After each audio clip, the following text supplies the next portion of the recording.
Hello dear students, welcome in ASC starter. आज मैं आपको असेसमेंट वर्कशीट 13 करवा रहा हूँ सामाजिक विज्ञान की, और भूगोल आपकी जो बुक है उसी से है। ये क्लास 9 की है, 25 जनवरी की है, और जो भूगोल में आपका चैप्टर है जलवायु, ठीक है। और ये 20 मार्क्स की है। आप ये देख सकते हैं क्वेश्चन है, ठीक है। अब हम इसके आंसर्स करेंगे। चलो स्टार्ट करते हैं। एक रिक्वेस्ट है, अगर अभी तक आपने चैनल को सब्सक्राइब नहीं किया तो सब्सक्राइब करें, बेल आइकन को प्रेस कर लें। देखिए पहला क्वेश्चन है, आम्र वर्षा से आप क्या समझते हैं? ग्रीष्म ऋतु के अंत में कर्नाटक एवं केरल में प्राय पूर्व मानसूनी वर्षा होती है, ठीक है। इसके कारण आम जल्दी पक जाते हैं, अतः इसे ही आम्र वर्षा भी कहा जाता है। समझ में आ गया। नेक्स्ट क्वेश्चन है, मई में देश के उत्तर पश्चिमी भागों का तापमान सामान्यतः कितना रहता है? तो मई में देश के उत्तर पश्चिमी भागों में तापमान लगभग 45 डिग्री सेल्सियस तक रहता है, ठीक है। नेक्स्ट क्वेश्चन है, मासिन राम किन पहाड़ियों में स्थित है? तो मासिन राम मेघालय में है, चेरापूंजी में है, पूर्वी खासी पहाड़ियों में स्थित है। बच्चों ये इंडिया में ऐसी जगह है जब सबसे ज़्यादा बारिश होती है, 400 सेंटीमीटर से भी ज़्यादा। याद रखना, सबसे अधिक वर्षा वाला क्षेत्र है मासिन राम, ठीक है। नेक्स्ट क्वेश्चन है, उत्तरी भारत में धूल भरी आंधियों का क्या महत्व है? उत्तर भारत में ग्रीष्म काल में मई के महीने में धूल भरी आंधियाँ चलती हैं, ठीक है। ये आंधियाँ अस्थायी रूप से आराम पहुंचाती हैं। भाई जब इतनी गर्मी हो रही होगी और अचानक हवा चले तो थोड़ा बहुत सुकून तो मिलेगा, है ना। तो इसलिए आराम पहुंचाती हैं, ठीक है। क्यों? लिख लो, क्योंकि ये तापमान को कम कर देती हैं तथा अपने साथ ठंडी समीर यानी कि हवा एवं हल्की वर्षा लाती हैं, इसलिए आराम देती हैं, ठीक है। इसलिए इनका फ़ायदा है, ठीक है। अब नेक्स्ट देखिए, गर्मी के मौसम में पहाड़ियाँ ठंडी क्यों होती हैं? अब आप सोचिए कि गर्मी के मौसम में पहाड़ियाँ ठंडी क्यों होती हैं? गर्मी के मौसम में पहाड़ियाँ ठंडी इसलिए होती हैं क्योंकि जैसे जैसे ऊपर की तरफ जाते तापमान कम होता जाता है। सिंपल सी बात है, ठीक है। नेक्स्ट देखिए, भारत में सर्दियों में मौसम शुष्क क्यों हो जाता है? मतलब सर्दियों में बारिश क्यों नहीं होती? आप कहें सर अभी तो हो रही थी। वो कभी कभी ऐसा हो जाता है, इस तरीके की जलवायु बन जाती है, लेकिन नॉर्मली शुष्क रहता है, सूखा रहता है, ठीक है। देखिए अगर किसी को ग्रीष्म का नहीं पता तो मैं बता दूं, ग्रीष्म मतलब गर्मी, ठीक, गर्मी का मौसम, ठीक है। ग्रीष्म ऋतु होती है ना, मतलब गर्मी का मौसम। शीत ऋतु मतलब सर्दी का मौसम। वर्षा ऋतु मतलब बारिश का मौसम, ठीक है। तो अब हम कौन से क्वेश्चन पर आ गए थे? हम 7वां, मैं दोबारा पढ़ देता हूँ 7वां, कि भारत में सर्दियों में मौसम शुष्क क्यों हो जाता है, ठीक है। तो अब आंसर देखिए, अधिकांश भारत में शीत ऋतु में उत्तर पूर्वी व्यापारी पवनें प्रभावित होती हैं। इन पवनों के कारण देश के अधिकतर भागों में शुष्क मौसम होता है, ठीक है। याद रखना बच्चों शुष्क मौसम के बारे में, कि अधिकांश भारत में शीत ऋतु में उत्तर पूर्वी व्यापारिक पवनें प्रभावित होती हैं, और इन पवनों के कारण देश के अधिकतर भागों में शुष्क मौसम होता है।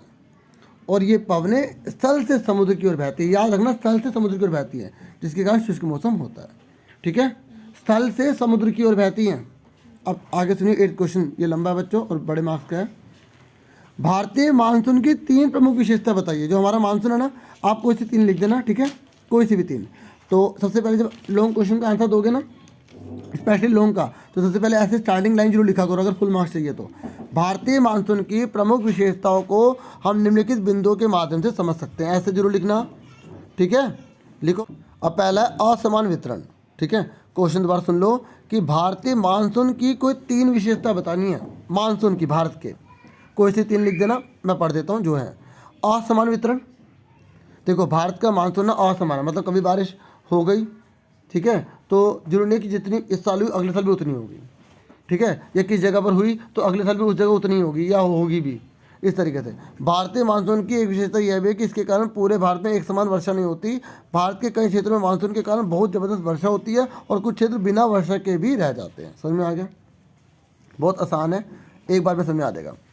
अनिश्चितता मतलब भारतीय मानसून का टाइम नहीं है कोई, ठीक है। जैसे आपने अपना टाइम बना रखा है, इतने टाइम स्टडी करनी है, इतना टाइम ये करना है, तो आप भविष्य में बहुत सक्सेसफुल हो जाओगे, ठीक है। लेकिन मानसून की बात करें तो मानसून ये थोड़ा परफेक्ट नहीं है, कभी टाइम से पहले आ जाता है, कभी टाइम के बाद आता है, कभी टाइम पर आ जाता है।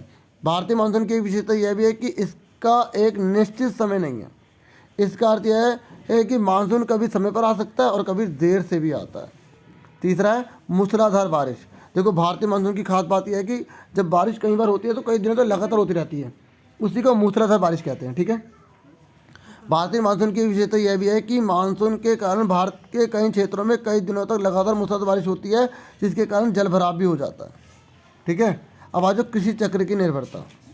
भारतीय मानसून की एक विशेषता यह भी है कि भारत के जो किसान है ना, वो मानसून का बेसब्री से इंतजार करते हैं, आ जाए मानसून, आ जाए बारिश आ जाए, क्योंकि हमारे किसानों की फसल ही उन पर डिपेंड है, जिससे कि वे अपने चावल की खेती कर सकें, या जैसे गेहूं है, बहुत मतलब समझ सकते हो। चावल का तो मेन है, क्योंकि चावल तो आपको पता है खड़े पानी में ही उगता है, उन्हें पर्याप्त मात्रा में जल प्राप्त हो सके इसलिए, ठीक है। पाँचवा है, आप कोई से 3 लिख सकते हैं बच्चों, पाँचों लिखने आपकी मर्जी है, बाकी कितने नंबर का क्वेश्चन उसके हिसाब से लिख देना। नहीं तो मानव जीवन और त्यौहार उत्सव। देखो भारत के तो मानसून के आधार पर त्यौहार मनाए जाते हैं, हाँ है ना। भारतीय मानसून की एक विशेषता यह भी है कि इसने भारत में लोगों को एकता के सूत्र में बांधा है, उनके जीवन को पूरी तरह से प्रभावित किया है। मानसून के आगमन को कई प्रकार के त्यौहार उत्सव के रूप में भी मनाया जाता है, जैसे आपको पता है पोंगल हो गया, ठीक है, बैसाखी हो गया, आगे सुनिए, और अभी जो त्यौहार निकले वो भी है ना। मानसून के आगमन के समय राजस्थान के पश्चिमी भाग लगभग शुष्क रहता है। ये कह रहे जब मानसून आता है तो राजस्थान का पश्चिमी इलाका तो सूखा रह जाता है, क्यों भाई, वहाँ बारिश क्यों नहीं होती भाई। देखिए मानसून के आगमन के समय राजस्थान के पश्चिमी भाग लगभग शुष्क रहते हैं, जिसके निम्नलिखित कारक हैं। मैंने अभी आपको बताया कि जब लॉन्ग क्वेश्चन आए तो ऐसे लिखा करो, कारक जिम्मेदार हैं, ठीक है।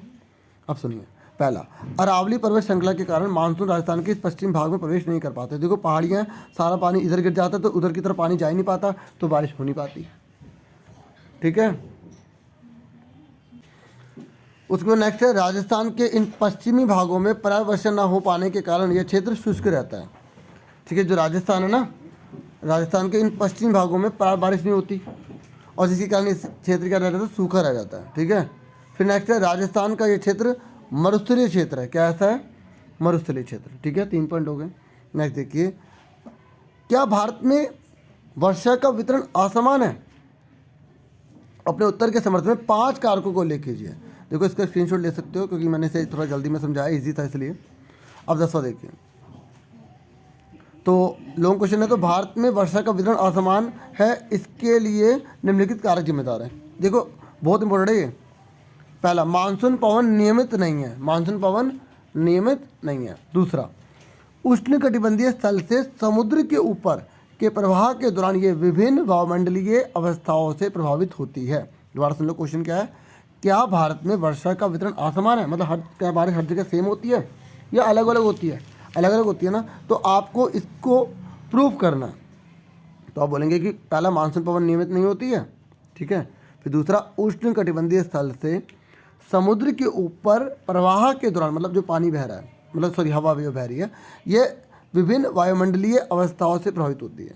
और मैंने पानी से बोला था कोई बादल के रूप में जाता है, इसलिए मैंने बोल दिया था। मानसून का समय जून से लेकर सितंबर तक होता है, ठीक है, जून से सितंबर, याद रखना आपको। भारत के पश्चिमी क्षेत्र में अरावली पर्वत के कारण मानसून प्रवेश नहीं कर पाता है, ठीक है। और दक्षिणी पठार के आंतरिक भागों और सह्याद्री के पूर्व में भी वर्षा की मात्रा समान रूप से कम होती है, ठीक है। और लास्ट है, जम्मू कश्मीर के लेह में वर्षा की मात्रा काफ़ी कम होती है, ठीक है, ये कम है। और आप कोई 5 लिख देना, ठीक है। तो डियर स्टूडेंट्स, इस तरीके से मैंने आपको समझा दिया। पूरी कोशिश करता हूँ आपको मैं समझा पाऊँ, आपको बेनिफिट दे पाऊँ। मुझे पूरी उम्मीद है आपके लिए वीडियो हेल्पफुल होगी। आपसे फिर मिलेंगे। वीडियो को लाइक, चैनल को सब्सक्राइब जरूर शेयर कीजिएगा। Thank you for watching and listening carefully. Take care yourself dear students.